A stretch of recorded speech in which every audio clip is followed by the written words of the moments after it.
সবাইকে শুভ অপরাহ্ন এবং apologies for the delay.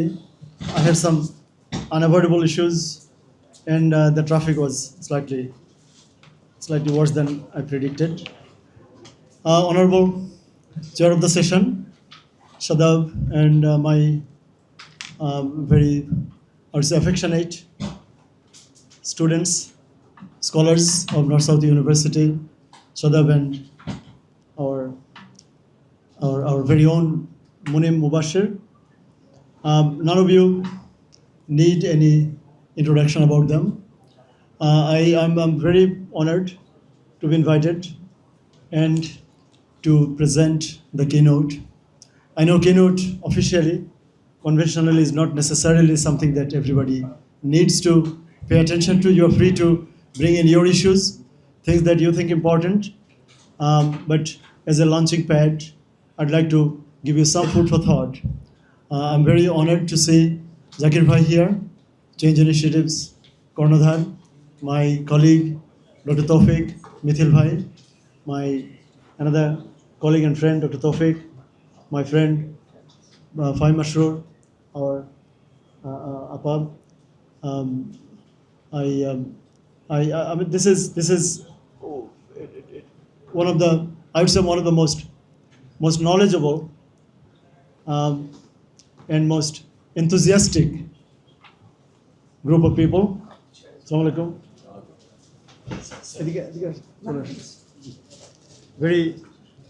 Very enthusiastic and people who care about this country, the future, the youth, the uprising. So this is just not a discussion about the numerical aspects of the budget. I would to make it I'd say more comfortable for me, because I and everyone else in this room, because we don't have any foreigners, so I think it would be best if I speak in Bengali. The paper is in Bangla.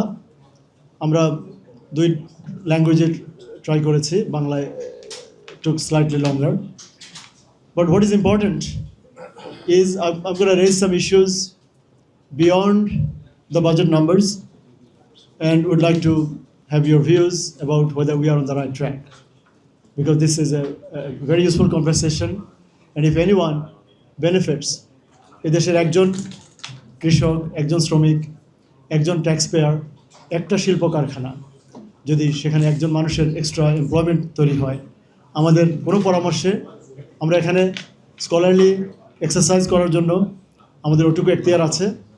এবং fortunately I appreciate the current government, mostly those who have sacrificed their lives to give us this atmosphere, যেখানে আমরা freely, আমি কিন্তু একেবারেই fearlessly কথা বলতে পারি, although the current government and the people who are involved in preparing the budget, they are all my friends, my ex-colleagues. So and still we don't receive any call or any hint. So this is a great moment for our country. Appa, assalamu alaikum. Great to see you. So I mean, this is, you indebted me. I'm too small a person. আমি নিজে ফাইন্যান্সের একজন ছাত্র, ফাইন্যান্সের অধ্যাপক ছিলাম ঢাকা বিশ্ববিদ্যালয়ে, এখন অ্যাকাউন্টিং অ্যান্ড ফাইন্যান্সের অধ্যাপনা করি, কিন্তু আমি অর্থনীতির একজন পাঠক শুধু। সো আপনাদের মতোই আমি আপনাদের চেয়ে বেশি জানি না, আপনাদের চেয়ে বেশি কেয়ারও করি না। আমি মনে করি আমার চেয়ে আপনারা প্রত্যেকে বাংলাদেশ নিয়ে অনেক বেশি caring, and because otherwise you wouldn't have spared your time anyway. So এই বাজেটটা নিয়ে আমরা যেভাবে আলোচনা করতে চাই, প্রথম 1-2 পৃষ্ঠা আপনারা দেখবেন যে জিনিসগুলো দিয়েছি সেটা অনলি ফর স্টুডেন্টস। এখানে কারো এটা দরকার নেই, বাজেটের different parts.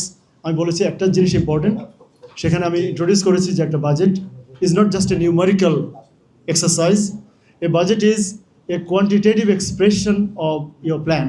So what is important for us to know, যে দেশের বা অর্গানাইজেশনের যার বাজেট নিয়ে আপনি আলাপ করবেন, তাদের পরিকল্পনার একটা কোয়ান্টিটেটিভ, এনি প্ল্যান, আপনি একটা পিকনিক করবেন, সেটাকে যদি আপনি কোয়ান্টিটেটিভলি এক্সপ্লেইন করেন, if you put it down, how many people you can invite, what are the sources of your income, sources of revenue and expenditure outlets, এটাই আমরা বলি যে পিকনিকের budget. So budget is merely a translation of the government's plan, and it's a one-year plan, but one-year plan is translated from the government's long-term vision about the country. যিনি ক্ষমতা থাকুন না কেন, কম্পিটিং পলিটিক্যাল পার্টিজের মধ্যে, except for এভারেশনস আমরা যেটা পেয়েছিলাম যে সেনাবাহিনী বা অন্যদের হস্তক্ষেপ। সেনাবাহিনী নিশ্চয়ই আমরা অ্যাসিউম করার কোনো কারণ নেই যে সেনাবাহিনী had a plan or a vision about the Democratic or about the institutions of the country. So ওই পিরিয়ডগুলো ছাড়া কোনো রাজনৈতিক দল যখন বাজেট পেশ করে আমরা মনে করি সেখানে তার কান্ট্রি ফিলসফি, তার ডেভেলপমেন্ট ফিলসফি, সে কীভাবে দেশটাকে কোন ট্র্যাজেক্টরিতে এগিয়ে নিতে চায় সেগুলোর একটা ট্রান্সলেশন তাদের বাজেটে থাকে। এবং সেজন্য আমরা বাজেট অনুযায়ী সরকারকে অ্যাকাউন্টেবল করতে চাই। পার্লামেন্টারি এত ঘন্টা 60-70 আওয়ার্স অফ ইম্পর্টেন্ট টাইম আলাপ হয়। সো একটা পয়েন্ট প্রথম পৃষ্ঠা থেকে আমি চলে যাব, সেখানে আমি বলেছি যে what is the main difference between a state budget and say a companies or say BD জবসের বাজেট। আপনার ফ্যামিলি অ্যান্ড অর্গানাইজেশনের বাজেটগুলোতে you look at the income source first, sources of revenue. যেমন আমরা পারিবারিক বাজেট করি, আমরা বেতন দেখি অ্যান্ড আদার ইনকাম, সে অনুযায়ী আমরা খরচ করি। কারণ আমাদের কোয়ার্সিভ পাওয়ার নেই, আমরা চাইলে কিন্তু একটা ব্যাংকে গিয়ে জোর করে বলতে পারি না যে আমাকে ধার দাও, আমরা চাইলে বন্ড ইস্যু করতে পারি না, তাই না? দুটো অর্গানাইজেশন পারে, কিন্তু আমাদের borrowing power limited and most importantly দুটা পাওয়ার আমাদের একেবারেই নেই। একটা হচ্ছে coercive power to tax people or tax anybody, and second হচ্ছে the power to print money. So এই দুটা কিন্তু ইউনিক একটা অ্যাডভান্টেজ যে কোনো গভর্নমেন্টের। থার্ড একটা অ্যাডভান্টেজ আছে, সেই ইচ্ছে করলে বিদেশ থেকেও বড় করতে পারে। ADB, IDB, world bank, IMF, আপনি কোনো কোম্পানিকে শুনবেন না যে সে যত ডায়ার স্ট্রেটে হোক না কেন, ধরুন মেঘনা গ্রুপ বা সিটি গ্রুপ, এখন অলদো IFC একটা স্মল উইন্ডো আছে, ইন্টারন্যাশনাল ফাইন্যান্স কর্পোরেশন, বাট বাকিদের কাছ থেকে তারা ইউজুয়ালি বড় করতে পারে না বা বড় করতে চায় না, কারণ সেই বড়িংগুলো অনেক সস্তা, অনেক কনভেনিয়েন্ট টার্মস, অনেক লম্বা সময়ের জন্য আপনি পান, তাই না? যেমন এই পাওয়ার প্ল্যান্টটা যদি সামিট গ্রুপ বানাতো, তারা নিশ্চয়ই মানে আমাদের গভর্নমেন্ট যেভাবে বড় করতে পারে, এই যে আমি রূপপুরের কথা বলছি, সামিট গ্রুপ চাইলে একটা পাওয়ার প্ল্যান্টের জন্য ওইভাবে ইন্টারন্যাশনালি বড় করতে পারে না। সো এই জন্য সভরিন ডেট আমরা বলি। কিন্তু একটা বড় প্রবলেম আছে গভর্নমেন্টের, একটা বড় হ্যান্ডিক্যাপ, সেটা হচ্ছে government can not declare bankruptcy.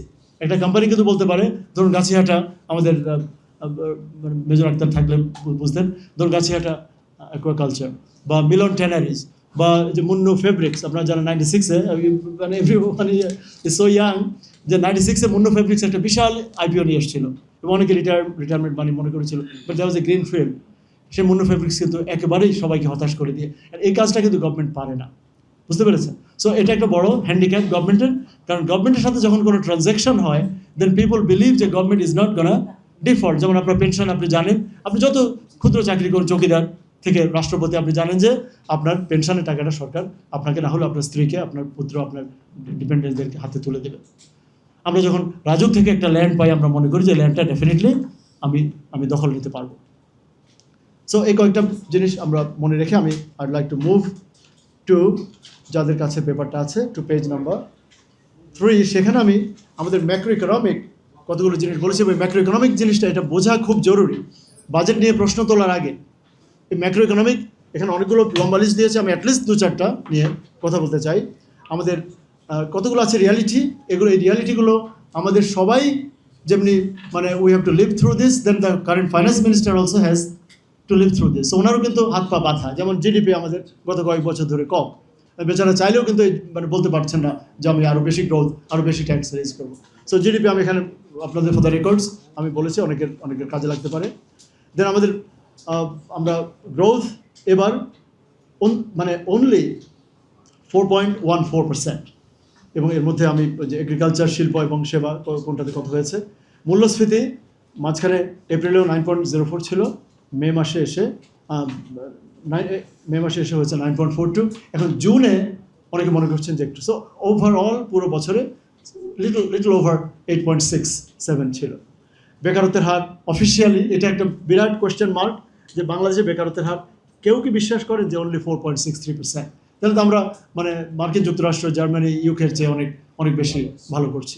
বাংলাদেশের বেকারত্বের হার আমি মনে করি এর সাথে একটা you have to multiplied by 10, 40%, বা মানে 40 হয়তো একটু বাড়িয়ে বলছি, বাংলাদেশে কয়েক কোটি মানুষ। না হলে একটা মানে নার্কোটিক্সের একটা ছোট্ট পদে 100 বা 150 পদের জন্য, বা বিসিএস তো আপনারা জানেন যে উচ্চ মানে ইন্টারমিডিয়েট, মানে অ্যাটলিস্ট ব্যাচেলার্স মাস্টার্স ছাড়া কেউ অ্যাপ্লাই করতে পারে না। সেখানেও 3000 পদের জন্য 3-4 লক্ষ অ্যাপ্লিকেন্ট। প্রাথমিক বিদ্যালয় 1100 পদের জন্য আমরা 7 লক্ষ অ্যাপ্লিকেন্টকে অফিসিয়ালি পে করে 7 লক্ষ মানুষ অ্যাপ্লাই করে। তাহলে 26 লক্ষ বেকার, including those who are beggars, illiterate, বুঝতে পেরেছেন? 18-র উপরে যে কাজ চাচ্ছে বা কাজের জন্য এলিজিবল তাদের সহ মাত্র 26 লক্ষ বেকার। এটা একটা বড় মিথ্যাচার। আমি মনে করি মিথ্যাচারের কারণে আমাদের অনেক পলিসিতে আমাদের অসুবিধা হচ্ছে। কারণ আমরা আনএমপ্লয়মেন্ট যদি 4.6 হয়, then I would be, if I was the prime minister, I would be proud and I would be traveling around the world যে দেখো we must have done something good. আমরা কিভাবে এত লো, তাই না, যে আমরা 4.6 26 লক্ষ মাত্র। এবং আপনারা বুঝতে পারছেন যে এটার মধ্যে যে কি পরিমাণ, এটা এটা এটা সরকারের আমি দোষ দেখি না, এখানে বাংলাদেশ ব্যুরো অফ স্ট্যাটিস্টিক্স ওনাদেরকে এখানে চিন্তা করার বিষয় আছে। একটা জিনিস ইম্পর্টেন্ট, আপনারা দেখেছেন যে বর্তমান সরকার বলেছে যে আমরা 18 মাসে আমরা 10 মিলিয়ন জবস, 1 কোটি জব আমরা তৈরি করব। তো তাহলে যদি বেকারি যদি 26 লক্ষ হয়, তাহলে আপনি 1 কোটি জব দিয়ে কী করবেন? 1 কোটি জব মানে তৈরি করার কোনো প্রয়োজন পড়ার কথা না, তাই না? ঠিক আছে, হয়তো আপনি মিন করেছেন যে কোয়ালিটি জবস বা, বাট এনিওয়ে, সো এটা একটা কোয়েশ্চেন মার্ক নিয়ে দেখবেন। আমাদের ইম্পর্টেন্ট একটা একটা বড় সুবিধা বাজেট নিয়ে আলাপ করার, যে বাজেটের যে রেভিনিউগুলো এগুলো কিন্তু ক্যাশ বেসিস, এখানে এক্রুয়াল কোনো হিসাব নেই যে এত হতে পারতো রিসিভেবল। সো বাজেটের এবং এখানেই সরকারগুলো বড় ডিফিকাল্টিতে পড়ে, কারণ তারা চাইলে ওটা বাড়িয়ে দেখাতে পারে না। ধরুন বাংলাদেশ বিমানের ইনকাম বা শিপিং কর্পোরেশনের ইনকাম বা চিটং পোর্টের ইনকাম আপনি ইচ্ছে করলে এক্রুয়াল হিসেবে বাড়িয়ে দেখতে পারেন। একটা ব্যাংক বলতে পারে আমি 18 কোটি, যেমন সিটি ব্যাংক বলে যে আমার 60,000 কোটি টাকা আমি লোন দিয়েছি, তাহলে আমি যদি 10% হারে পাই আমার 6,000 কোটি টাকা সেখানে রেভিনিউ। বুঝতে পেরেছেন? আমি বেতন আমাকে সেদিন এমনি মাসুর আরফিন বলছিল যে আমার 6,000 টাকা মতো আমার ইন্টারেস্ট ইনকাম, আমি বেতন দিই 1500 কোটি, আদার এক্সপেন্সেস 1500, আর 3,000 কোটি টাকা আমার অপারেটিং ইনকাম। দেখুন ইজি। অ্যান্ড এর মধ্যে অনেকগুলো পেমেন্ট কিন্তু উনি পান নাই, but on an accrual basis. It's like আপনার যদি 20টা অ্যাপার্টমেন্ট থাকে, প্রত্যেকটা যদি মাসে ভাড়া 1 লক্ষ টাকা থাকে, আপনি বলতেই পারেন যে আমার মাসে ইনকাম 20 লক্ষ টাকা, তাই না? এটা অ্যাকাউন্টিং অ্যালাউ করে, কিন্তু ক্যাশে ট্যাক্স অথরিটি এনবিআর বলতে পারে না যে আমরা এত লক্ষ কোটি টাকা ট্যাক্স আদায় করতে পারতাম। সো এখানে এক্রুয়াল অ্যাকাউন্টিং কাজ করে না, এখানে ক্যাশ অ্যাকাউন্টিং, সেজন্য ইট বিকামস রিয়েল। কিন্তু প্রবলেম হচ্ছে এই ট্যাক্সটাকে আপনি যত জিনিস দিয়ে ডিভাইড করতে হয়, যেমন যখন তৌফিক ভাইরা যখন ট্যাক্স টু জিডিপি রেশিও 6.78% যখন বের করে, তখন উনি tax which is a cash measure divided by GDP which is an accrual measure. GDP হচ্ছে আমাদের সবার ইনকাম, এর মধ্যে অনেকের ইনকাম এক্রুয়াল ইনকাম। বুঝতে পেরেছেন? যে যেমন ফসল থেকে ইনকাম, এগ্রিকালচার থেকে ইনকাম, হারভেস্টিং থেকে ইনকাম, আমাদের বিভিন্ন এক্সপোর্ট, এই যে এক্রুয়াল হওয়ার কারণে এটা একটা আমরা বলি যে it's a mismatch, comparison mismatch. আপনি you have to compare likes with likes. এই জন্য দেখা যায় একটা এক্রুয়াল নাম্বারের সাথে which could be easily inflated. আর এক্রুয়াল অ্যাকাউন্টিংয়ের একটা বড় সমস্যা হচ্ছে এখানে আপনি যদি আনস্ক্রুপুলাস মানুষের হাতে এই অ্যাকাউন্টিংটা পড়ে, যেমন ওই যে বললাম আমাদের পিডিবি, অনেকে আপনি ইচ্ছে করলে রেলওয়ে বিমান নাকি 2200 কোটি টাকা প্রফিট করেছে, এমন মানুষের হাতে পড়লে সে যা ইচ্ছা তা করতে পারে। অ্যাকাউন্টিং নিয়ে একটা কথা আছে যে আপনি কত টাকা বলে যে কত প্রফিট, আমাদের প্রফিট কত, অ্যাকাউন্টেন্ট বলছে আপনি কত টাকা চান, আপনি যে প্রফিটটা চান I can make that much. কিন্তু এনবিআর এর চেয়ারম্যান বেচারার একটা হ্যান্ডিক্যাপ আছে, উনি চাইলে সরকার মহোদয় যদি বলেন যে আমি 7 লক্ষ কোটি টাকা চাই, যেটা এবার উনি চাচ্ছেন, এনবিআর কিন্তু এক্রুয়াল বেসিসে ওনাকে এটা ডেলিভার করতে পারেন না। It has to B deposited, ওই যে চালান হয়ে বাংলাদেশ ব্যাংকে বা এনবিআর এটা জমা হতে হয়। যাই হোক, সো খুব বেশি সময় হয়তো চলে যাচ্ছে। যাই, একটা জিনিস আমি আপনাদের অ্যাটেনশন ড্র করতে চাই যে আমাদের রাষ্ট্রীয় ঋণ, যে দেখবেন ব্লক করে দিয়েছে, যে আমাদের আপনি 3 নম্বর, আমাদের যে স্টেট লোন এই মুহূর্তে ডেট হচ্ছে 24 ট্রিলিয়ন টাকা। এবং বণিক বার্তা, টিবিএস অনেকে বলেছে যে আগামী 3 বছরেই আরও 12 লক্ষ কোটি, কেউ বলেছে 12.5 লক্ষ কোটি টাকা বাড়বে। আমি মনে করি এটা কনজারভেটিভ হিসাব, কারণ যদি আপনি রিপেমেন্টগুলো আমরা কিন্তু কোনোই রিপেমেন্ট করতে পারবো না। এবং আজকের ইত্তেফাকে নিউজ আছে যে আগামী 3 বছর আমাদের রিপেমেন্ট স্কেডিউল হচ্ছে 1.5 লক্ষ কোটি টাকা। এটা কিন্তু বাজেটে নেই, এটা বাজেটের একটা শর্টকামিং। বাজেট কিন্তু শুধু সুদের শুধু ডেট সার্ভিসিংয়ের হিসাবটা করছে। সুদ আসল যে শোধ করতে হবে, যদিও সরকার সেদিন মুসলিম চৌধুরী স্যার বলছিলেন একটা প্রোগ্রামে যে সরকার কখনো এই ঋণের টাকা শোধ করে না। একটা বন্ডকে রিটায়ার করার সময় হলে আরেকটা বন্ড দিয়ে সেটা রিপ্লেস করে, আবার সঞ্চয়পত্র সরকার কোনোদিনই কিন্তু কোনো প্ল্যান, স্পেশালি গ্রোয়িং একটা ইকোনমি, যেমন আমি আমেরিকায়ও দেখেছি যে আমি 2010-এ ছিল তাদের 18 ট্রিলিয়ন ডেট সিলিং নিয়ে অনেক কথাবার্তা বলেছে, এখন সর্বশেষ দেখলাম তাদেরও ডেট হয়েছে 39 ট্রিলিয়ন।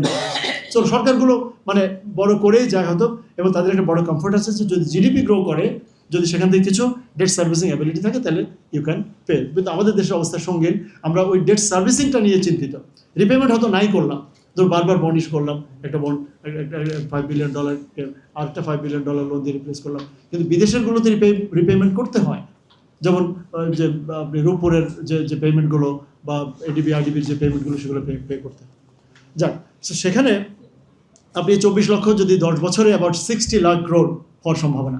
60 লক্ষ কোটি টাকা হলে আমার একটা কমন হিসাব, সেটা হচ্ছে আপনি ডোমেস্টিক লোনের উপর যদি 10% পে করেন, সবাই একটু দেখুন, ধরুন আপনার 60,000 টাকা লোন বা 6 লাখ টাকা লোন, ডোমেস্টিক অর্ধেক, ওভারসিজ অর্ধেক, অর্ধেকের উপর আপনি পে করছেন অন অ্যাভারেজ 11-12%। আমি যদি 10%ও ধরি, আর ওভারসিজের উপর আপনি অন অ্যাভারেজ পে করছেন 2.5 to 3, সামটাইমস রূপপুরের মতোগুলো জায়গায় আপ টু 6 সামটাইমস। আমি জিরোই ধরলাম, এর চেয়ে কম তো আর মানে কোথাও সুদ নেই। জিরো ধরলেও weighted average cost of capital বা ওয়েটেড অ্যাভারেজ বরোইং কস্ট হয় 5%। 60 লক্ষ কোটি টাকার 5% হচ্ছে 3 লক্ষ কোটি টাকা। অর্থাৎ 2035-এ আমাদের বাজেটে শুধু সুদ খাতেই অ্যালোকেশন রাখতে হবে কমপক্ষে 3 লক্ষ কোটি টাকা। এটা একটা অ্যালার্মিং সিচুয়েশন আমরা বাংলাদেশে। তার মানে তখন বাজেটের সাইজ করতে হবে 14-15 লাখ কোটি টাকা। এনিওয়ে, এখানে আর তেমন কিছু নেই। আমরা এবারে রাজস্ব নিয়ে একটা কতগুলো তথ্য পেয়েছি। গত রাতে চেক করলাম যে একদম 21শে জুন, প্রথম মে মাসে পেয়েছি, 20শে জুন পর্যন্ত দেখুন, 20শে জুন পর্যন্ত এনবিআর রেভিনিউ, এটা মাননীয় অর্থমন্ত্রী এখানে থাকলে বা উপদেষ্টা ডক্টর তিতুমির থাকলে ভালো হতো। দেখুন, এই আর মাত্র 10 দিন আছে। ওই যে রমজানে যেমনি আপনি সেহরির সময় উঠলে বলে যে আর মাত্র 10 মিনিট সেহরির সময় আপনার উঠে যান, আর 10 দিনে আপনি কতটুকু এই মানে 365 দিনের মধ্যে 355 দিনে আমরা কালেক্ট করেছি অ্যাবাউট 3,90,000 কোটি টাকা। এটা এনবিআর এর কালেকশন। এর বাইরে নন এনবিআর একটু আছে, we have to be fair, আর নন ট্যাক্স রেভিনিউ বা এনটিআর আছে। সো ওখানে আরও 60-70,000 কোটি টাকা টোটাল আসবে। আপনারা নিজেরাই দেখুন, এটা কিন্তু আমি অর্থ বিভাগ থেকে নিয়েছি। তাহলে গত 20 তারিখ পর্যন্ত যদি 389 হয়, এবং এর মধ্যে কিন্তু 4 মাস 10 দিন কিন্তু বিএনপি সরকার ক্ষমতায়, আমাদের খসরু ভাই কিন্তু অর্থমন্ত্রী গত 4 মাস। তো এমন কি ঘটে যাবে 10 দিন পর যে আরও 50% বেশি হারে, বুঝতে পেরেছেন, আরও 50% বেশি হারে আমরা কালেক্ট করতে থাকবো। তারপরও এনবিআর কিন্তু দেয়ার, ওই যে বলে না কিছু ব্যাটারির বিজ্ঞাপনে যে নেভার সে ডাই, তারা গিভ আপ করছে না। তারা তারপরেও লিখেছে যে আগামী 10 দিনে নাকি 25,000 কোটি টাকা রেজড হবে। অবিশ্বাস্য, 10 দিনে 25,000 কোটি টাকা। তারা গত 20 দিনে করেছে। আপনি দেখুন, আমরা 11 মাসের কথা বলেছি 360, আর 11 মাস 20 দিনে বলেছি 389। তাহলে আপনি 20 দিনে করেছেন 29, আর 10 দিনে করবেন 25। আমি দোয়া করি আপনি করতে পারুন। করতে পারলেও এবারে টোটাল কালেকশন হবে 4 লক্ষ কোটি টাকার চেয়ে একটু বেশি। এনটিআর সহ আমরা ধরেছি 480, যেখানে কালেকশনের রিভাইজড বাজেটে ছিল 503। তার মানে প্রায় 1,10,000 থেকে 1,20,000 কোটি টাকার ডেফিসিট এবারই হচ্ছে। তো তার মানে অ্যাবাউট 20% আপনি পাবেন না ধরে নিচ্ছেন। এবং আমার ধারণা, যদি এনবিআর, যাকে যে বলেছিলাম যে এনবিআর হয়তো মিসলিড করেছে, এনবিআর হয়তো ধরে নিয়েছে যে এটা আমরা বলার জন্য বলি, আমাদের বসও জানেন, মানে মাননীয় অর্থমন্ত্রীও জানেন যে আমরা পুরোটা কালেক্ট করতে পারবো না। ওরা বলে যে মোটিভেশন, ওদের মোটিভেশন হচ্ছে ওই যে আমাদের হোমওয়ার্ক বাড়িয়ে দিয়ে, যে বাড়তি হোমওয়ার্ক দিলে অন্তত কিছু না কিছু তো আদায় হবে।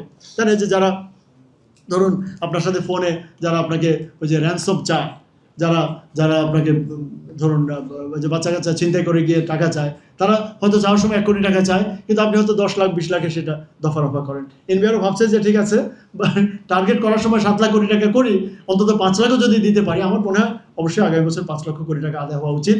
কিন্তু এবং এনটিআর সহ অ্যাবাউট 586 হয়তো মানে হলেও হতে পারে, কিন্তু মানে that will be a big shot. Anyway, so আর কতগুলো তথ্য দিয়েছি। অ্যালার্মিং, বাংলাদেশের পিডিবির বিশাল লোকসান, রেলওয়ের বিশাল লোকসান, বিআরটিসির বিশাল লোকসান। এটা আমার আলাদা করে বলার দরকার নেই। শুধু চলতি বছর ব্যাংকগুলোর সম্মিলিত লোকসান হচ্ছে 1,36,000 কোটি টাকা। এর মধ্যে কতগুলো ভালো ব্যাংক প্রফিট করেছে, তারা 3,000 কোটি টাকা ক্লাব অ্যানাউন্স করেছে। City bank, BRAC bank, prime bank, Pubali bank, Dutch Bangla, এরা বলেছে আমাদের অপারেটিং প্রফিট গড়ে 3,000 কোটি টাকা। স্ট্যান্ডার্ড প্রায় 3,000 কোটি টাকা। তার মানে বাকিগুলোর লোকসানের পরিমাণ তো আরও বেশি। এগ্রিগেটেড লোকসান হচ্ছে 1,36,000। বুঝতে পেরেছেন? তো আমি জানি না যে মানে অর্থমন্ত্রী কীভাবে মানে ঘুমোতে যান, মানে ওনাকে আমরা দোয়া করি বা মনে করি ইজ ডুইং গ্রেট। কারণ এভাবে স্ট্রেস করে তো মানে পার্সোনাল হেলথকে ঝুঁকির মুখে ফেলার কোনো মানে হয় না। যাই হোক, আমরা আরও 2-1টা তথ্য আপনার এখন মুখে সবার। আমাদের দেশে টোটাল টিআইএন আছে 1,20,00,000 মানুষের। ট্যাক্স দেন এবার জমা দিয়েছেন ভালোই 46 লক্ষ, তার মধ্যে শূন্য ট্যাক্স কোনো ট্যাক্স লায়াবিলিটি নাই এমন আছে 21 লক্ষ। বুঝতে পেরেছেন? সো অল্প কিছু মানুষের উপর আমরা ট্যাক্সটা আদায় করি, এবং কোম্পানির ক্ষেত্রে মাত্র কয়েকটা আমি বলবো, মানে লার্জ ট্যাক্স পেয়ার ইউনিটে এবার 200 কোম্পানি, এবার 200 জন আছে। তার মধ্যে ওই যে বিএটি, তারপর গ্রামীণ ফোন, স্কয়ার, এরা ভাগ্য ভালো যে এরা 7-8 হাজার কোটি টাকা করে আমাদেরকে দেন। যাই হোক, আমি আর ইত্যাদি মানে ব্যাপারে আপনাদের ধৈর্যচ্যুতি ঘটাতে চাই না। I'd like to take you over to some of the things. একটা জিনিস খুব ইম্পর্টেন্ট আমাদের দেশের ফিলোসফিক্যাল, এটা আপনাদের স্পেশালি সাংবাদিক বন্ধুদের জানা উচিত, যে আমরা সবসময় গর্ব করি যে আমাদের দেশের ট্যাক্স সিস্টেম ইজ প্রোগ্রেসিভ, তাই না? মানে যিনি এবিলিটি টু পে অ্যাপ্রোচ, যার এবিলিটি টু পে বেশি, সে বেশি পে করে। যার এবিলিটি টু পে, যদি আমি কনজিউম করি, ধরুন আমার 3টা বাচ্চা স্কুলে যায়, কিন্তু আমি দরিদ্র, আমি গার্মেন্টসে কাজ করি, আমার উপর এই সরকার, মানে বাংলাদেশ যেহেতু সভ্য একটা দেশ, আমরা ওইভাবে আমাদের শহীদদের স্বপ্ন, আমাদের এবারে 24-এর শহীদদের স্বপ্ন হচ্ছে দেশটা হতে হবে একটা মানবিক দেশ, তাই না? মানবিক মূল্যবোধ তো আমাদের মুক্তিযুদ্ধের 3টি মানে অন্যতম মূল্যবোধের মধ্যে একটা। সো সেই মানবিক মূল্যবোধ থেকে আমাদের ট্যাক্স সিস্টেম হয়েছিল প্রোগ্রেসিভ। ইট ওয়াজ ফাউন্ডিং ফাদার্সরা, তারা এইভাবে ডিজাইন করেছেন, কিন্তু এখন এটা হয়েছে রিগ্রেসিভ। কারণ আপনি ইনকাম ট্যাক্স থেকে দেখুন গত বছর মাত্র 39, এবং এবারও আয়ের লক্ষ্যমাত্রাও তাই, 26-27 তাই সেখানে আছি আমরা, এবং আগামী হয়তো 10-20 বছর লাগবে এটাকে টু টার্ন ইট অ্যারাউন্ড। কারণ ওনারা এখনও ওই ভিএটির উপরই বেশি জোর দিচ্ছেন, কারণ ভিএটি কালেকশনের জন্য তো কষ্ট করতে হয় না। এবং আপনাদের বলি, এআইটি নামে যে জিনিসটা আছে অ্যাডভান্স ইনকাম ট্যাক্স বা TDS, tax deducted at source, এখানে কিন্তু এনবিআর কিন্তু I wish they come and have a conversation with me. ওনারা যতই বলেন যে ওনারা গলত ধর্ম হন, এটা সত্য নয়। কারণ যেমন আমাদের নর্থ সাউথের ফ্যাকাল্টি মেম্বারদের জন্য তো 10 মিনিট এনবিআর 10 মিনিট সময় কিন্তু খরচ করতে হয় না, কারণ আমাদের অ্যাকাউন্টস অফিস, আমাদের পিআরই কিন্তু এটা অ্যাট সোর্স এখানে কেটে রাখে। সিপিডিতেও তাই, ঢাকা বিশ্ববিদ্যালয়ে তাই, সেনাবাহিনীতেও তাই। এই 15-16 লক্ষ সরকারি কর্মকর্তা কর্মচারী এবং অনেকগুলো প্রাইভেট, যেগুলো রেকগনাইজ, যেগুলো প্রেস্টিজিয়াস, লাইক বিকাশ, লাইক গ্রামীণ ফোন, লাইক স্কয়ার, এগুলো তো সরকারি না, কিন্তু এখানেও কিন্তু এনবিআরের 5 মিনিট সময় ব্যয় করতে হয় না এই ট্যাক্সগুলো আদায়ের জন্য। আপনি বুঝতে পারছেন ওনাদের দক্ষতা কোন জায়গায় ওনার, এবং এরা কিন্তু সবচেয়ে বেশি ট্যাক্স পে করে। লিস্টেড কোম্পানিগুলো ট্যাক্স তো অটোমেটিক কালেকশন হয়। বিএটির সাথে কয় মিনিট আপনি বলুন, বিএটি ট্যাক্সটা আদায় করতে, বা গ্রামীণ ফোনের আছেন,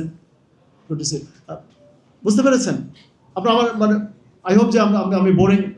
আমার কথা হচ্ছে এনবিআরে ওনারা বলছেন যে ওনাদের মানে প্রশিক্ষণ, ওনাদের ক্যাপাসিটি, ওনাদের সক্ষমতা, কিন্তু এই যে অ্যাট সোর্স যে ট্যাক্সটা আমরা দিয়ে দেয়, সেনাবাহিনী জওয়ানরা যে ট্যাক্সটা দিয়ে দেন, বড় বড় প্রতিষ্ঠান যেখানে অ্যাট সোর্স ডিডাক্ট করে, আপনাদের টিভি চ্যানেলগুলো আপনাদের বেতন থেকেই রেখে দেয়।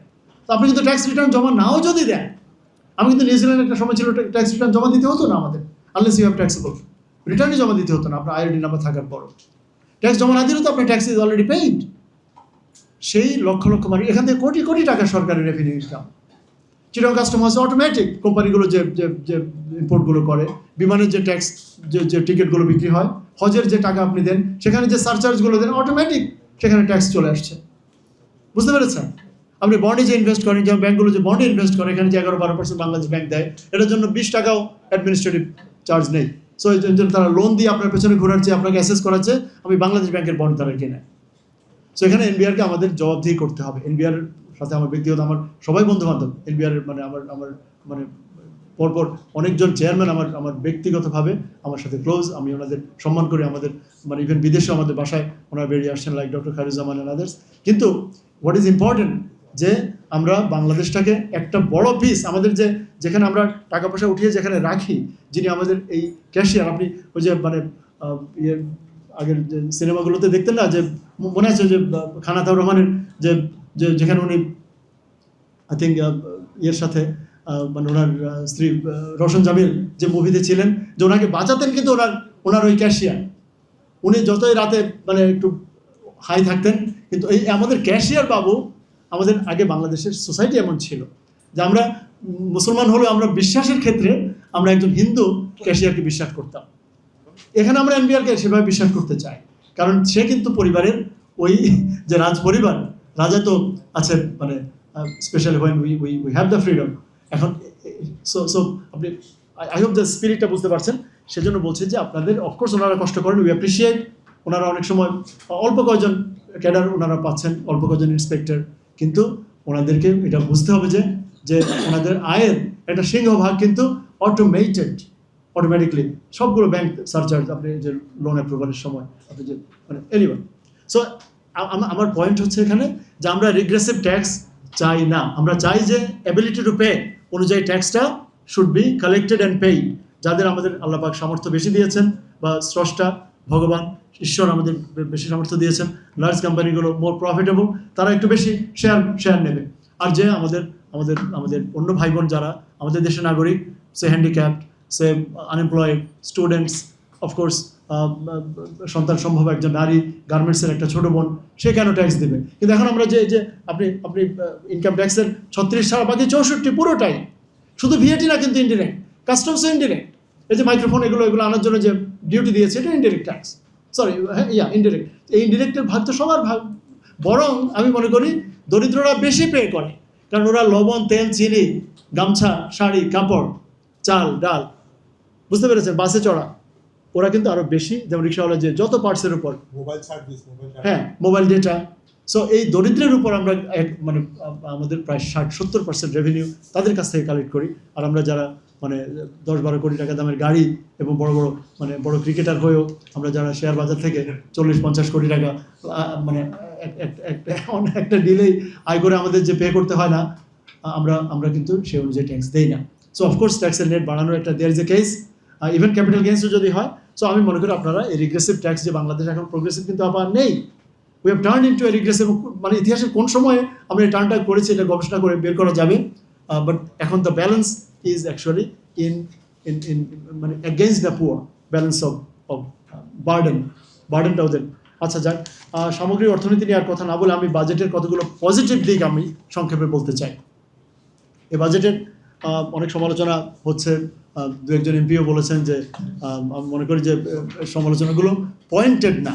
আপনি রেটোরিক্যালি সমালোচনা না করে আপনাকে বলতে হবে যে আপনি কোনটাতে আপনার কনসার্ন আছে। আমি কনসার্নে আসছি একটু পরে। আমি মনে করি বাজেটের যে 10টা ওনারা নীতি, যে ফিলোসফিক্যাল জিনিস বলেছেন, এটা অত্যন্ত অ্যাপ্রিসিয়েবল। যদি এটা এই অনুযায়ী আমাদের দেশ সামনের দিকে যেতে পারে, এক বছরেই আমি এখনই I do not want to hold the government accountable to the 10 principles, but এগুলো আমাদের সংবিধানেরও মৌলিক চেতনার সাথে সামঞ্জস্যপূর্ণ, গণঅভ্যুত্থানের চেতনার সাথে। একটা মানবিক সমাজ গঠন করতে হলে আপনাকে অবশ্যই ডেমোক্রেটাইজেশন অফ দ্য ইকোনমি, আপনাকে লোনের ডেমোক্রেসি চাই, তাই না? আমরা একটা ছাত্র হিসাবেও লোন চাই। আমি মনে করি আমাদের দেশে স্টুডেন্ট লোন, আনএমপ্লয়েডদের তাদেরকে ইভেন ইন্টারেস্ট ফ্রি লোন ইত্যাদি ব্যবস্থা হওয়া উচিত। যারা নতুন ফার্স্ট টাইম হোম বায়ার্স তাদের জন্য সাবসিডাইজড ইন্টারেস্টে হোম লোনস ইত্যাদি। রিয়েল ডেমোক্রেসি কিন্তু তখন আসবে, যেটা পার্টলি ওনারা করেছেন। ওনারা বলেছেন যে আমরা 60,000 কোটি টাকা দেবো, সেটা ইন্টারেস্ট রেট হবে 7%। বাংলাদেশ এসএমই সহ বিভিন্ন খাতে এটা আছে।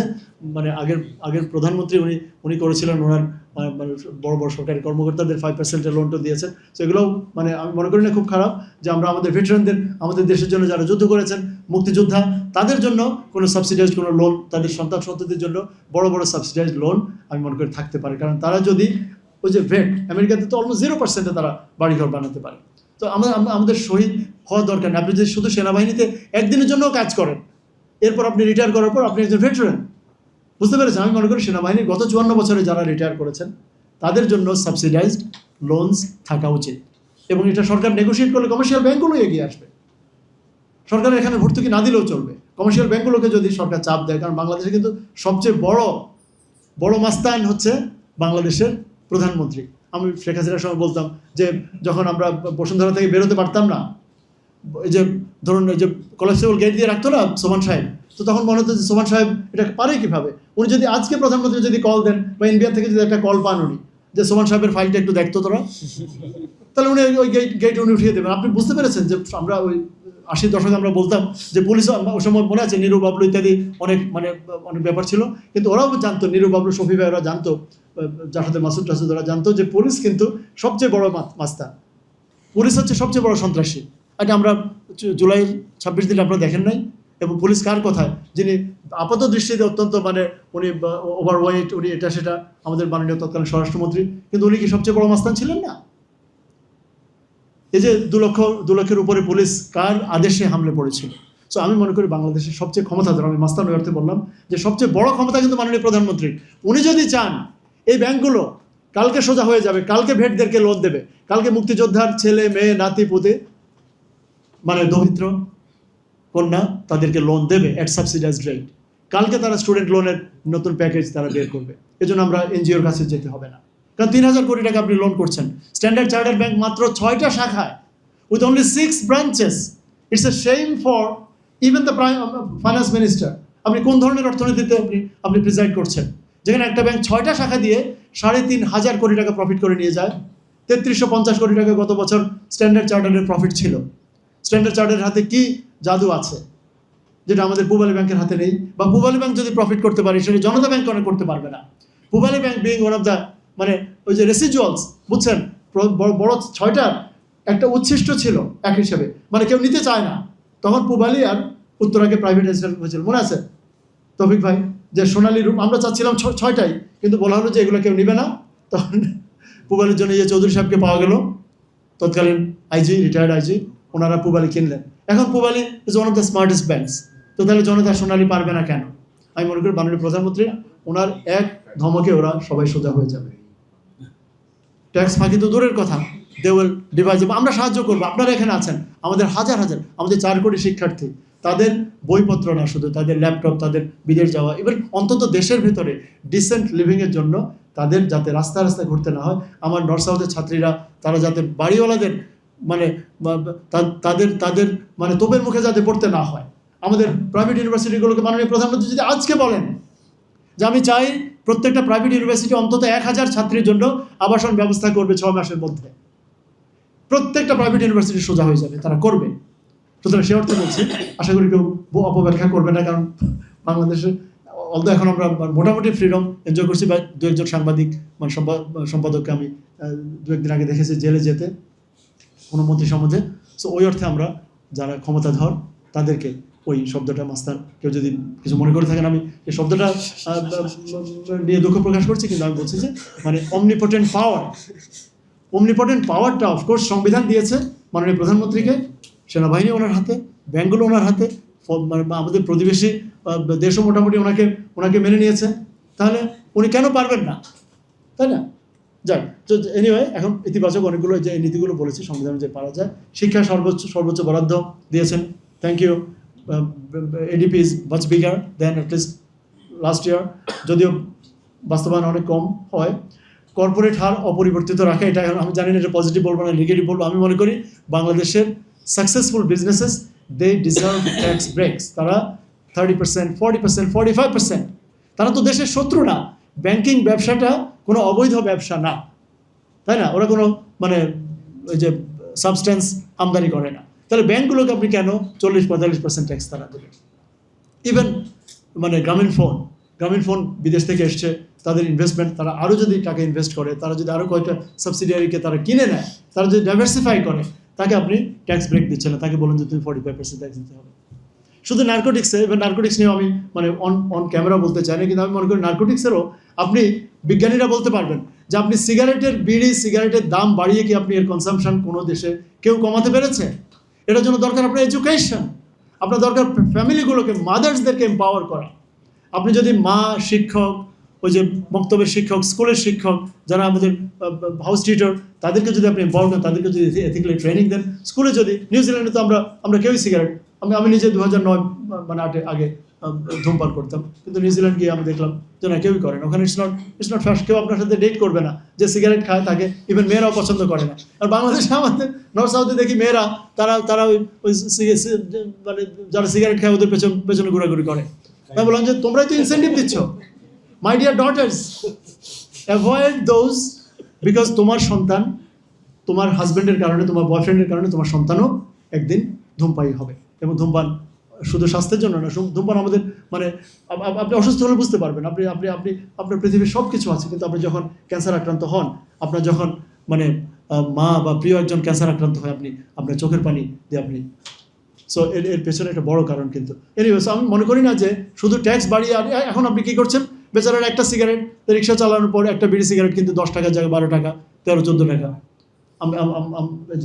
আমি মনে করি না যে ইভেন সেখানেও আপনি শুধু ট্যাক্স, দ্যাট শুড বি মাল্টিফেসেটেড। আমি বলি না যে তাদের ট্যাক্স কমিয়ে দেন, বাট অ্যাটাকটা হতে হবে multifaceted, against alcohol, against drug abuse, against smoking. বুঝতে পেরেছেন? বহুমুখী আমাদের কর্মসূচি নিতে হবে। যাই, তো অনেকগুলো ভালো দিক আছে। ভেরি ইম্পর্টেন্ট যে বন্ডেড ওয়ার হাউস, যে আপনি আমদানি করে ওই জিনিস আবার আপনি রপ্তানি করে দেবেন, মাঝখানে আপনি আনার জন্য ট্যাক্স দেবেন না, পাঠানোর জন্য ট্যাক্স দেবেন না। এই যে সুবিধাটা আমাদের গার্মেন্টস আরএমজি সেক্টর পেত, এটা এবার সব শিল্পের জন্য এটা ওপেন করা হয়েছে। So that's an appreciable step. তারপর এআইটি এখন বলেছে যে অ্যাডজাস্ট করা হবে অথবা রিফান্ড দেওয়া হবে। So these are good steps. আর 5-6 মিনিট, ওকে। সো আমি এখন যাচ্ছি unfortunately to make some critical comments, যে বাজেটটা যেটা রিচ করতে পারে নাই, বাজেটের সবচেয়ে প্রথম মানে আমি পয়েন্টটা দিয়েছি, এটা দরিদ্র বান্ধব কিনা এটা আপনারা বিচার করবেন। কারণ দরিদ্র বান্ধব হলে আজকের, এটা আমি বলছিলাম ডক্টর তৌফিককে, যে সিপিডির ডক্টর ফাহমিদা কালকে বলেছেন যে আজকের ইত্তেফাক থেকে আমি নিয়েছি, যে সেজন্য আমি রেফার করছি, আজকে 22 জুন তারিখে দৈনিক ইত্তেফাকে প্রকাশিত প্রতিবেদনের বরাতে জানা যায় যে সিপিডির গবেষণা বলছে যে 6 থেকে 15 লক্ষ যাদের, এমন পেজ নাম্বার 11, 6 থেকে 15 লক্ষ যাদের ট্যাক্সেবল ইনকাম, তাদের ট্যাক্স বাড়ছে 12% থেকে 16.7%। বাড়তি ট্যাক্স, আগে যা দিত তার চেয়ে বেশি দেবে। আর যাদের ট্যাক্সেবল ইনকাম 30 লক্ষ টাকার উপরে, যেখানে আমাদের আজকের প্যানেলিস্ট অনেকেই 30 লক্ষ না, শুধু আরও মানে আই হোপ যে, কারণ আমাদের একসময় বলা হতো যে ব্যারিস্টার মাহবুবউদ্দিন আহমেদ যখন ছিলেন, যে উনি রিড করলে আপনারা জানেন যে ওনার নেম প্লেট ছিল না পল্টনে, মানে ওনার নেম প্লেট ছাড়া উনি আইন ব্যবসা করেছেন, যে উনি রিড করলে সেটা অবশ্যই একটা রুলিং উনি পাবেন, একটা রুল অন্তত উনি পাবেন, ওনার পক্ষে যাক আর না যাক। তখন মানে 5 লক্ষ বা পরে আমরা ইয়ের কথা শুনতাম, শিশির ভাই হয়তো হাসবেন এখন, আপনি কোথায় আছেন? হ্যাঁ, শিশির ভাই ফ্রি করেন কারোর জন্য, দ্যাটস ওনার অনেক সহকর্মী করেন। আমি মনে করি এটা একটা মহান, মানে এটা আমরা শেরবাংলা কাছ থেকে দেখেছি, মহাত্মা গান্ধী, তারপরে আমরা তখন শুনতাম যে সোহরাওয়ার্দী, ওনার ডেইলি একটা ব্যাপার ছিল যে যেদিন জিন্না সাহেব যাকে হেল্প করবেন, নাকি হক সাহেব সম্বন্ধে, যে উনি যাকে হেল্প করবেন বলতেন যে আজকে পকেটে যা আছে, আজকের ইনকাম পুরোটা তোমার। তো ওয়াল দ্যাট ইজ অ্যাপ্রিসিয়েবল। কিন্তু রফিকুল হক সাহেবের সময় শুনেছি যে কমপক্ষে ওনার সাথে শুধু মানে দেখা করতে হলে ওই সময় প্রায় 20 বছর আগেই 5 লক্ষ টাকা ছিল ফি। সো বুঝতে পারছেন যে ওনাদের জন্যই ওই যে সুপার রিচদের জন্য যে 3 কোটি টাকার উপর যে 35% ট্যাক্স, সেটা এসছে।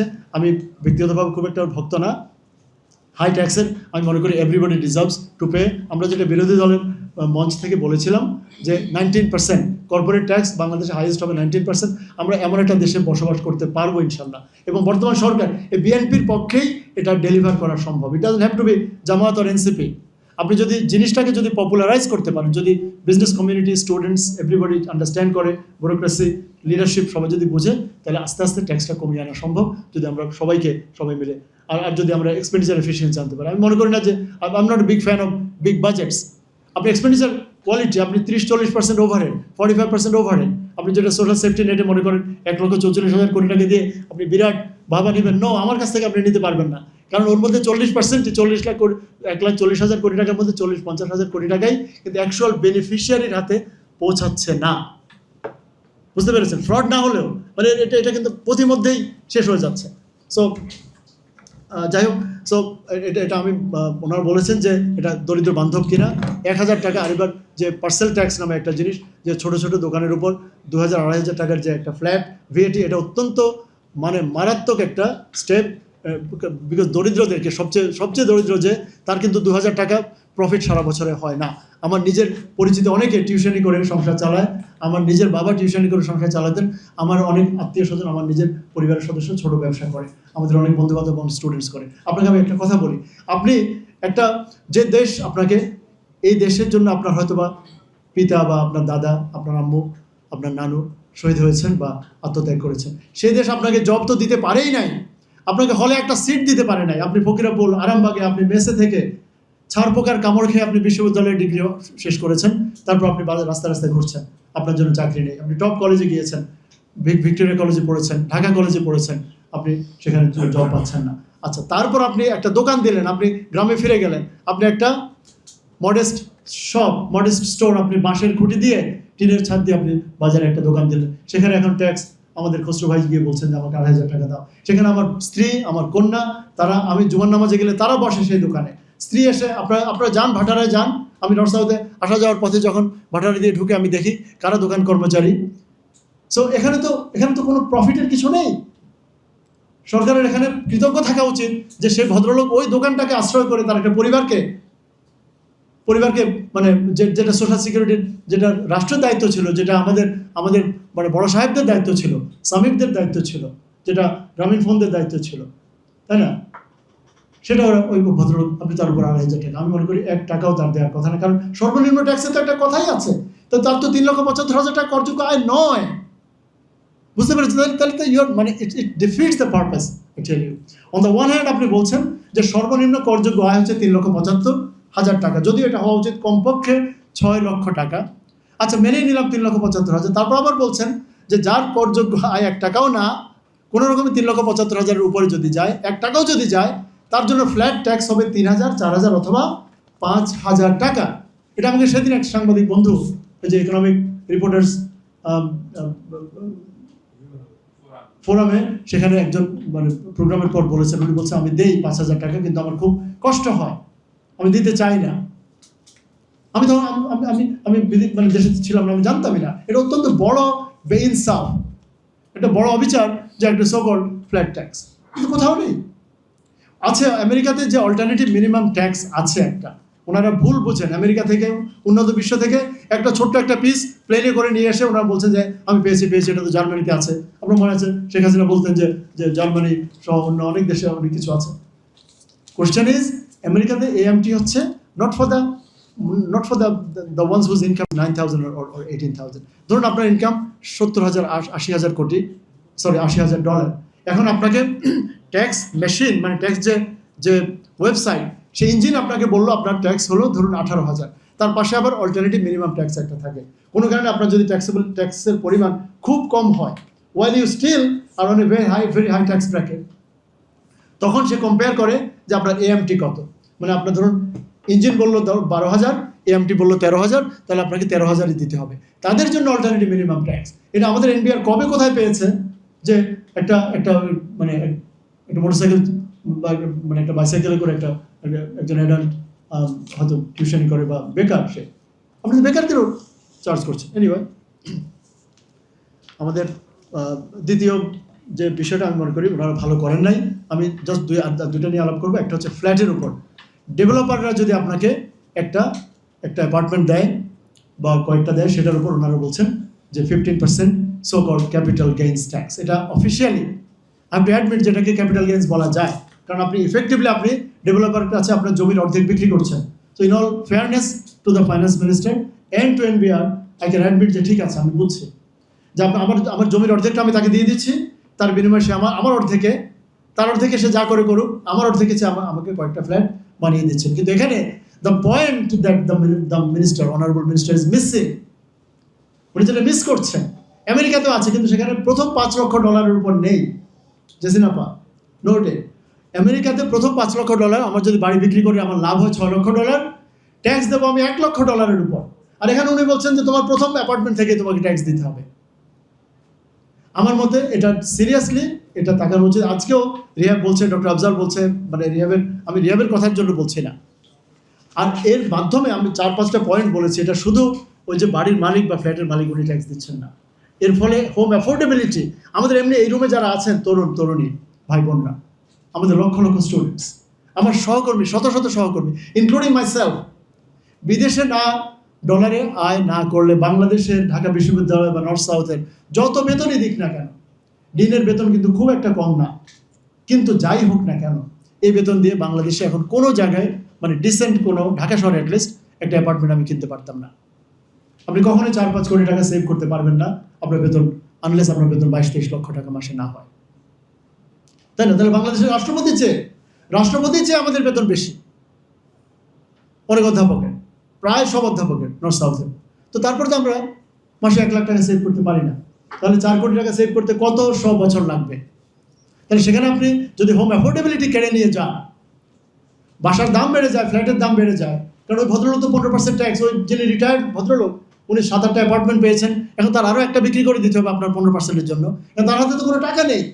সে তো 4-5 বছর ওই যে সাইনিং মানির উপর যে আপনি 15% নিয়েছেন, কোন হিসাবে আপনি নিয়েছেন? আপনি জানেন যে বাংলাদেশের ডেভেলপাররা 6-7-8 বছরে যে এখন রেগুলার উঠছে, যে ডমিনো নামে একটা ডেভেলপার, সে 6-7-8 বছরের কোনো অ্যাপার্টমেন্ট তাদের কাউকে ফেরত দিচ্ছে না।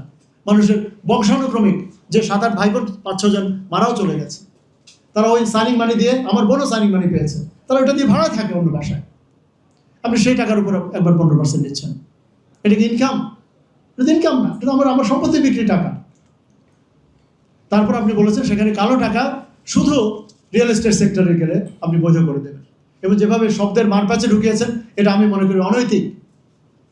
আমি লাউডলি বলতে চাই মাননীয় অর্থমন্ত্রী এবং মাননীয় বিএ চেয়ারম্যান, যে যেই ভাষার অক্ষর আমরা পেয়েছি, ওই টেক্সটটা পেয়েছি ফাইন্যান্স বিলে, এখানে আপনি যেভাবেই মারপ্যাচে বলুন, এটা এফেক্টিভলি আপনি বলছেন যে কালো টাকা সাদা করতে হলে তোমাকে অ্যাপার্টমেন্ট, ল্যান্ড অথবা বিল্ডিং কিনতে হবে। বিল্ডিং কেনার পর কিনবা এক দামে, তারপর অন্য দাম বললে আমরা কোনো প্রশ্ন তুলব না। আমার এমন ভাষায় লেখা, অত্যন্ত স্বৈরাচারী ভাষায় লেখা আছে যে অন্য যে কোনো আইনে যাহাই লেখা থাকুক না কেন, মানে এমনকি সংবিধানেও যদি লেখা থাকে কাজটা অবৈধ। এথিক্স, নীতিশাস্ত্র, ধর্ম সব কিছুকে আপনি ডিফাই করছেন যে কোনো প্রশ্ন তোলা যাবে না, যাহাই লেখা থাকুক না কেন। তারপর সেটা চ্যানেল করছেন কোথায়? সেই দুর্গন্ধ আপনি একটা জায়গায়, একটা সেক্টরে ফেলছেন, সেটা হচ্ছে শুধুমাত্র রিয়েল এস্টেট। তার মানে রিয়েল এস্টেটের দাম আরো বেড়ে যাবে। It's no wonder, my dear friends, it's no wonder যে শান্তার এক একটা ফ্ল্যাটে 1 স্কোয়ার ফুটের দাম 45,000 টাকা, মানে এটা ছোট্ট অ্যাপার্টমেন্টের দাম হচ্ছে 45 কোটি টাকা। বাংলাদেশের সেরা ধনীর পক্ষেও চাকরি করে, বাংলাদেশের সর্বোচ্চ বেতন আমার মনে হয় সিটি ব্যাংকের এমডি আমাদের মাসুর আরিফিনের, তার পক্ষেও 45 কোটি টাকা চাকরি করে সেভ করা সম্ভব নয়। তবে হোম অ্যাফোর্ডেবিলিটি আমাদের হাত থেকে ছিনিয়ে নিয়ে গেছে। আমরা কেউ কোনো দিন চাকরি করে, সঞ্চয় করে অথবা ছোটোখাটো ব্যবসা করে আমরা মাথার উপরে ছাদ, আমরা ওই টিনের ঘরে থাকতে হবে। ওই গ্রামে সাতকানিয়া গিয়ে অথবা নোয়াখালী বেগমগঞ্জ যেখানে আমার বাড়ি, সেখানে আমার টিনের ঘরে আমার ভবিতব্য। সো প্রয়োজনে ঠিক আছে, কালো টাকা যদি সাদা করতেই হয়, দেয়ার শুড বি 2 থিংস। এক হচ্ছে একটা আগ থেকে বলে দিন যে আগামী 3 বছর চলবে এটা, 2030, আপনি বলুন যে 30-এর মধ্যে যা পারো করো। আর it should be made open. যেমন আমেরিকা আপনাকে কি বলছে যে তোমাকে আমরা বিজনেস ক্যাটাগরিতে নাগরিকত্ব দেবো যদি তুমি একটা ব্যবসা প্রতিষ্ঠান তৈরি করতে পারো এবং সেখানে 10 জন চাকরি করে। এটা নিউজিল্যান্ডে আছে, অস্ট্রেলিয়া আছে। তো আপনি বলুন যে কারখানায় বিনিয়োগ করো, একটা বন্ধ কারখানায় বিনিয়োগ করো, কালো টাকা, প্রশ্ন তুলবো না। আপনি যদি 10 থেকে 12 জন সেখানে এমপ্লয়েড হয়, তাহলে তোমার কালো টাকা সাদা। তাহলে অন্তত কিছু শিল্পায়ন হতে পারতো, কিছু বন্ধ কারখানা চালু হতো নাকি? বুঝতে পেরেছেন? কিপ ইট ওপেন, যে বিল্ড সামথিং ফর দ্য ডেস্টিটিউটস।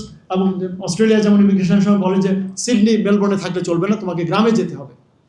কানাডায় আছে এটা। আপনি যদি ওই যে ইয়েতে যান, যেখানে ফ্রেঞ্চ কথাবার্তা বলে, ম্যাকগিল কোন স্টেট, সেখানে আপনি টরন্টো থাকলে ইমিগ্রেশন পাবেন না, আপনাকে যেতে হবে গ্রামে। তো তাহলে বলুন যে গ্রামে যারা বিনিয়োগ করবে, যারা শহরের বাইরে গ্রামে বিনিয়োগ করবে, তারা কালো টাকা সাদা করতে পারবে। ওনাদের মাথায় আমি বুঝতে পারছি না যে আমার মতো সাধারণ লোকের মাথায় যেটুকু আসে, তাহলে আমি শুধু পত্রিকা পড়া ছাড়া তেমন একটা জ্ঞান আমার মানে আছে বলে মনে করি না। আর ওনারা তো সরাসরি দেশ চালাচ্ছেন, দে হ্যাভ অ্যাক্সেস টু। যে সিপিডির অন্তত 1 ডজন অর্থনীতিবিদকে যদি ওনারা বলেন, CPD will be glad to offer them that free service. Dhaka বিশ্ববিদ্যালয়ের অর্থনীতি বিভাগকে যদি মাননীয় অর্থমন্ত্রী যদি ডাকেন, যাবেন না তারা? ফ্রিতে আমরা সার্ভিস দেবো, নর্থ সাউথ দেবে। বড় বড় আমাদের পিআরআই আছে, আমাদের সালেম আছে, তারা তো they are willing to serve their country, তাই না? সেখানে খুব ইজিলি এই কাজটা, 2টা কাজ যেটা বললাম, যে একটা সময় বেঁধে দেন, আর it should be diverted to employment generating sectors, তাহলে সেখান থেকে কালো টাকা সাদা হয়ে আসুক। যাই হোক, আমার মনে হয় অনেক বলেছি। আর একটা সমস্যার মধ্যে একটাই, এমনি তো বাজেট নিয়ে অনেকে মানে জেনারিক কথাবার্তা বলেছেন, ভেরি অ্যাম্বিশিয়াস। আমি দোয়া করি এটা বাস্তবায়িত। আর আমার লাস্ট পয়েন্ট হচ্ছে, একটা ভুল করছেন ওনারা, সেটা হচ্ছে বোনাস শেয়ার। কেউ যদি স্টক ডিভিডেন্ড দেয়, বোনাস শেয়ার দিলে নাকি ওনাকে এটা এত বেশি মানে অযৌক্তিক যে হাস্যকর, আই ক্যান্ট হেল্প লাফিং। বোনাস শেয়ার ইস্যু করলে 10% ট্যাক্স দিতে হবে, এবং শুধু যে টাকার ইস্যু করেছে তার উপর না, পুঞ্জীভূত মুনাফার উপর। অবিশ্বাস্য। মাননীয় অর্থমন্ত্রী জানার কথা, উনি না জানলে ওনার উপদেষ্টাদের জানার কথা, যে বোনাস শেয়ারে কোনো টাকার লেনদেন হয় না। এতে কোম্পানির কোনো অ্যাসেট বাড়েও না, কমেও না। Nothing comes in and nothing goes out. It's a memorandum journal entry. মানে আপনার যদি অনেক দিনের পুঞ্জীভূত মুনাফা জমে যায়, তখন আপনি স্টিল যদি গ্রোয়িং নিড থাকে, যেমন আপনার ধরুন আপনার পরিবার, আপনি ইয়াং ফ্যামিলি, আপনার এখন গ্রোথ নিডস আছে, ইভেন আপনি আপনার 50-60-তে আপনি বলতে আমার ছেলে মেয়ে পড়তে যাবে, আমার এখন আমার ডিভিডেন্ড দেয়া, আপনি নিজের মাকে বাবাকে অনেক সময় টাকা পাঠাতে পারেন না, কারণ আপনার বাচ্চা স্কুলে যাচ্ছে, তার পড়ালেখা বাড়ছে, তার জন্য টিউটর রাখতে হচ্ছে, বুঝতে পেরেছেন? এটাকে আমরা বলি গ্রোয়িং বিজনেসেস। সো বিজনেস যখন গ্রোথ ফেজে থাকে তখন সে ডিভিডেন্ড দেয় না, এটা ফাইন্যান্সও সাপোর্ট করে না, আমরা বলি না, কারণ ডিভিডেন্ড ইজ ডাবল ট্যাক্সড। সেই ডিভিডেন্ডটা তখন একটা শেয়ার হোল্ডারদেরকে একটা সান্ত্বনা পুরস্কার, এটা সান্ত্বনার জন্য দেয় বোনাস শেয়ার। সেই বোনাস শেয়ারের উপর আপনি চাচ্ছেন এখন ট্যাক্স। এরপর so you are punishing the ones who'd like to invest, যারা বলছে আমি টাকাটা খেয়ে না ফেলে আরে ডিভিডেন্ড দিলে তো আমাদের অর্থনীতিরই লোকসান। ধরুন এই যে লিন্ডে, যেটা আগে যে বিওসি ছিল, বাংলাদেশ অক্সিজেন, তারা লিন্ডে বিক্রি করে যে একটা সেকশন, ওই যে অক্সিজেন সেকশন বিক্রি করে বিশাল মুনাফা করেছে। তারা এক বছর প্রায় 3,500% মুনাফা ডিভিডেন্ড দিয়েছে, দিয়ে কারণ কোম্পানির প্যারেন্টরাই তো 90%-এর ওনার, সব টাকা বিদেশে নিয়ে গেছে। এখন যদি গ্রামীণ ফোন ডিভিডেন্ড দিতে থাকে, ক্যাশ ডিভিডেন্ড, টাকা তো বিদেশে যাবে 90%। এনিওয়ে, ওয়ার্ল্ডের কোনো সাকসেসফুল কোম্পানি সহজে ডিভিডেন্ড দেয় না। অ্যাপল ডিভিডেন্ড দেয় না, আপনি দেখুন অ্যাপল, গুগল, মেটা, ইন্টেল, ইভেন আমাদের এলন মাস্ক সাহেব, তারা ডিভিডেন্ড দিতে চায় না, এবং কিন্তু গ্রো, তারা অ্যাকুইজিশনে যায়, তারা আরও বড় বড় নতুন কোম্পানি। ওয়ারেন বাফেট তো প্রায় দৈনিক এভরিডে তার ব্রেকফাস্ট থেকেই মিটিং শুরু হয় যে আমি কোন ব্যবসাটা কিনবো। তো গ্রোয়িং বিজনেসকে আপনি পেনালাইজ করছেন, ইউ আর পেনালাইজিং সাকসেস। আপনি সাফল্য কারো অপরাধ নয়, সফল কোম্পানিগুলোকে আপনি বলছেন যে তোমাকে ক্যাশ ডিভিডেন্ড দিতে হবে। কেন বাবা? ফাইন্যান্সের একেবারে প্রতিষ্ঠিত থিওরি, পেকিং অর্ডার বলে আমার যদি টাকা দরকার হয় প্রথমে আমি যাবো রিটেইনড আর্নিংসের টাকা ইউজ করব। ফাইন্যান্সের যে কোনো ছাত্র শিক্ষক, you can bear me out, pecking order. সেখানে বলেছে 1 নম্বর, I will reach out my retained earnings, মানে আমার যে সঞ্চয়, তারপরে আমি করব বড়োইং, তারপরে আমি শেয়ার ইস্যু করবো। ওনারা না জানলে, ওনারা যদি সারাদিন মোনাজাতে বসেন যে ভালো ভালো কোম্পানি তুই আয় আয় আয় খুকু আয়, শেয়ার বাজারে আয়, আসবে না তো। কারণ শেয়ার বাজারে আসলে সে পলিটিক্যাল ভিজিবিলিটি, সে মাইক্রোফোনের সামনে, সে ক্যামেরার সামনে। শেয়ার বাজারের বাইরে তার পক্ষে ট্যাক্স ফাঁকি দেওয়া সহজ। ওই যে কথা অন্যান্য আরও 2-1টা প্রোগ্রামে বলেছিলাম যে কেউ কি জানেন কেউ কি জানেন আমাদের Evercare, continental, Padma diagnostics, popular, এদের রেভিনিউ বা প্রফিট কত? কেউ জানেন না। মেঘনা গ্রুপ নিজে বললে আপনি জানেন, না বললে জানবেন না। শাহ সিমেন্ট নিজে বললে আপনি জানবেন, না বললে জানবেন না। জানেন না যেহেতু, সেজন্য তার পক্ষে ট্যাক্সের সাথে কলিউশন করা সম্ভব, কারণ আপনি যা বলবেন তাই, সেটাই ইনকাম। সেজন্য বলছি যে এগুলোকে যদি আপনি কমব্যাট করতে হয় সাকসেসকে, তখন আপনাকে আমরা এটা আমাকে লঙ্কা বাংলার মাননীয় এমডি, আমি অন ক্যামেরায় নাম বলতে পারি, আমাদের নাসির ভাই, উনি বলেছেন যে ওয়ারিস ভাই, যে মূল আপনি সমস্যাটা হচ্ছে যে আনলিস্টেড সেক্টরে। আমি এখানে একটা পরিসংখ্যান দিয়েছি ওই যে ম্যাক্রোর, সেখানে বাংলাদেশে registered joint stock companies and firms, সেখানে রেজিস্টার্ড কোম্পানির সংখ্যা প্রায় 3,12,000। শেয়ার বাজারে কেন মাত্র 360টা। Even annual report according to ICAB, যে একটু পাশেই তো আইসিএবি বিল্ডিং, সেখানে তাদের যে ডকুমেন্ট ভেরিফিকেশন সিস্টেম ডিভিএসএ, সেখানে রিপোর্টেড হয় প্রায় 59,000টা অ্যাকাউন্টস জমা দেয়। আরও তো লক্ষ লক্ষ কোম্পানি আছে। সো অ্যাকাউন্টিং না জানলে, তার রেভিনিউর পরিমাণ না জানলে, যে শিশির ভাইয়ের যদি ডক্টর আমাদের মাননীয় শিশির মন্দিরের ওনার রেভিনিউ যদি আমি না জানি, ওনার সেভিংস না জানি, তাহলে আমি ট্যাক্স কিসের উপর করবো? উনি যা বলেন তাই, তাহলে it's my words versus your ওয়ার্ডস, কোনো সাক্ষী নেই। বুঝতে পেরেছেন কথাটা? ধরুন একটা অন্ধকার ঘরে একটা হ্যারাসমেন্ট করলাম আমি কাউকে, আমি করেছি কি করি নাই, it's my words versus his or her words. যেখানে অডিটিংয়ের অবস্থা, সো অটোমেশন এসেনশিয়াল। আর আপনি সেখানে যদি ট্যাক্স ফাঁকি বন্ধ না, সো গভর্নেন্স, 3টা জিনিস, গভর্নেন্স, সুশাসন। তার মানে আমরা যেখানে বলি যে ইঁদুর মারা, আমাদের গ্রামে বলতো যে ইঁদুর মেরে লাভ নেই, ইঁদুরের গর্ত, ইঁদুরের দর বলতো আর কি নোয়াখালীতে, ইঁদুরের গর্ত, সেখানে আপনাকে ধোঁয়া দিয়ে, স্মোক দিয়ে তাকে বের করে আনতে হবে। তার মানে ইঁদুরের দর যদি আপনি মেরে ফেলেন, তাহলে ইঁদুর আর, এখন উনি হাততালি দিয়ে মশা মারছেন। ওই যে সাদিক হোসেন খোকা একবার বলতেন যে ঢাকা শহরের মশাকে আমি হাততালি, মানে বুঝতে পেরেছেন আমরা, আপনি যেভাবে মশা মারা আপনি এইভাবে ভালো ভালো কোম্পানিকে আপনি শেয়ার বাজারে আনতে পারবেন না। আমার কথা হচ্ছে ধরুন পাশের রুমে যদি আরো ভালো খাবার দাবার থাকে, আমরা এই যে মাঝে মাঝে ইয়ে হয় না জেসিনাপা যে প্রেস ক্লাবে একসাথে ধরুন 3টা প্রোগ্রাম চলছে, আপনি সবচেয়ে বেশি ইন্টারেস্টিং যেটা সেখানে আপনি যাবেন। এখন আপনি ইন্টারেস্ট ক্রিয়েট করতে হবে। আমাদের ক্লাসে হতে আমরা অনেকগুলো সেকশনে অনেকগুলো ফ্যাকাল্টি মেম্বারকে পাঠাই, it's up to the my students to decide who they choose. এখন সে যদি আনলিস্টেড থেকে সহজে ট্যাক্স ফাঁকি দিতে পারে, সহজে মানে ঋণ খেলাপি হতে পারে, তাহলে কি দরকার, আমার কি গরজ পড়েছে এখানে লিস্টেড হওয়া। আর সবচেয়ে আর একটা হলো ট্যাক্স ফাঁকি দেওয়া যায়। আর সবচেয়ে বড় যে কারণ, যে সুবিধাটা ছিল লিস্টেড হওয়ার, সেটা হচ্ছে আপনি লিমিটেড লায়াবিলিটি কোম্পানি, আপনার লায়াবিলিটি হয়ে যাচ্ছে লিমিটেড। আপনি ব্যাংকে কেন বড় করবেন? আপনি যদি ইকুইটি ইস্যু করেন, খসরু ভাই বলেছেন আমরা equity based investment based economy চাই। ভাই ইকুইটি বেসড কীভাবে করবেন? ইকুইটির বড় সুবিধা কি বলুন? ইকুইটির উপর যে ডিভিডেন্ড দেন এখানে কোনো কম্পালশন জাকির ভাই নেই, কিন্তু এখন তো লোনও ফেরত দেওয়ার কম্পালশন নেই। বুঝতে পেরেছেন? লোনের যে ভয়টা, যে মাসে মাসে ইনস্টলমেন্ট দিতে হয়, কই সবচেয়ে বড় যারা বড় তাদের তো ইনস্টলমেন্ট দিতে হয় না। সো আমি ইকুইটির সুবিধাটা, বুঝতে পেরেছেন? আপনার ইকুইটির সুবিধা আমি লোন থেকে পাচ্ছি, আর ইকুইটির অসুবিধা আমার লোনে নেই। সো অন ব্যালেন্স আমার দূরে থাকাই লাভজনক। আপনাদের সবাইকে অশেষ ধন্যবাদ।